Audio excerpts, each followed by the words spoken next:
Today is February 21st. It's a Friday, 2025. I was trying to give some thought to how, for the next year or so, I'm going to celebrate the 250th anniversary of America. And I already did the Christmas parade with my new car and my banners, but I certainly want to do more. So I decided to get out my pocket book of the Declaration of Independence and the Constitution of the United States. And the Constitution, I may have never known, or I have forgotten, that the Declaration of Independence is not very long. I would beg you to read those words. Go on your computer, Google the Declaration of Independence, and read those words. Now, getting to what I wanted to share was, I did not realize that the Declaration was ratified on July 4, 1776. I did realize that. But the Constitution took almost 13 years later to come into existence.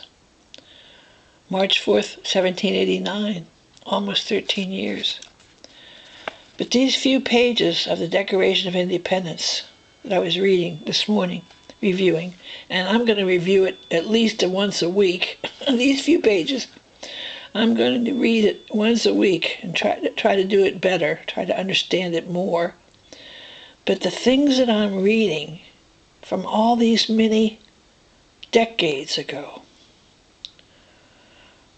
a couple centuries, hit home with me now. What Jefferson was talking about here, so many of these things, I just highlighted a few. I thought that's what's happening now to us.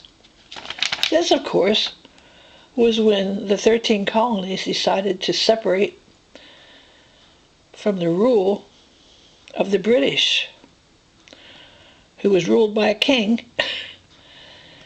And boy, oh boy, some of the things that I'm reading certainly sound like these days to me. The thing that we all remember.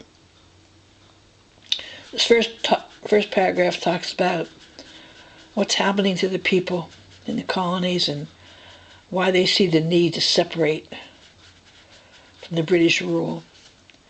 And then the second paragraph, we all know, we hold these truths to be self-evident, that all men are created equal, that they are endowed by their Creator with certain unalienable rights, among those being life, liberty, and the pursuit of happiness. There's so many things I could read here, but nobody's going to listen to this anyway. I'm just talking to myself.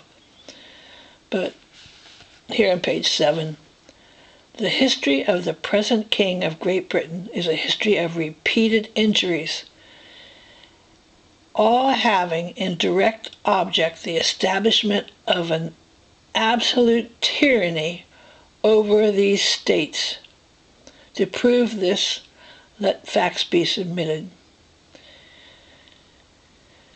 He has refused the assent to laws, the most wholesome and necessary for the public good.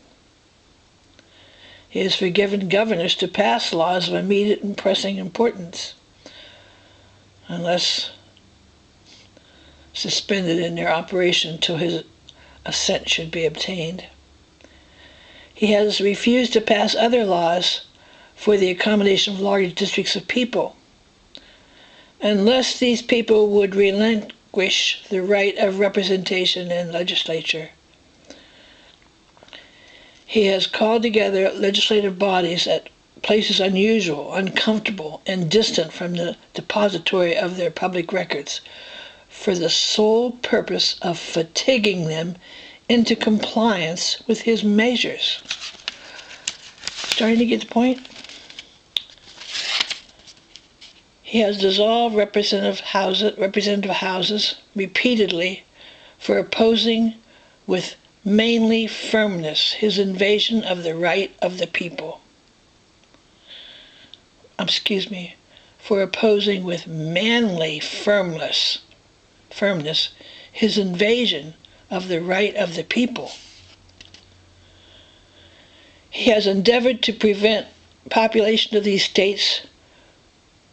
He has endeavored to prevent the population of these states, for that purpose obstructing the laws for naturalization of foreigners. He has made judges dependent on his will alone for the tenure of their office. I mean, really. For cutting off trade with all parts of the world. That's just one of those four that I highlighted.